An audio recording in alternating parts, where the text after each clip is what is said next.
আপনারা শুনে রাখুন, গত বছরই হাইকোর্ট বলেছিল যে ধর্মতলায় করা যাবে না। আমার কাছে সিপি এসেছিলেন নগরপাল পুলিশ দপ্তরে, বলে স্যার গাইড করে দেন, 3 পক্ষ চাইছে। আমি বললাম সব পক্ষকেই করতে দিতে হবে, দেখবেন একজনের মাইক যেন আরেকজনের মাইকের মধ্যে না ঢুকে পড়ে।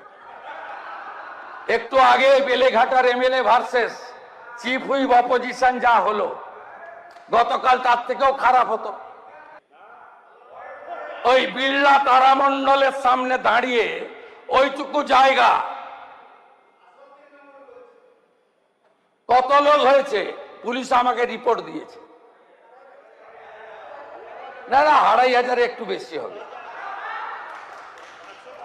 আরে 40,000 পঞ্চায়েতের চোর আছে, তার 10% এলেও তো 4000।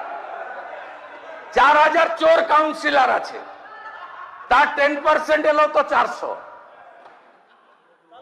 জেলে ঢুকে বেরিয়ে এসেছে এমন 250-300 আছে। জেলে যাওয়ার ভয়ে কলকাতায় এসে লুকিয়ে আছে এরকম আরো 1000-1200 আছে। তাই এদের সবটা মিলিয়ে ফেললে 4-5 হাজার তো হতেই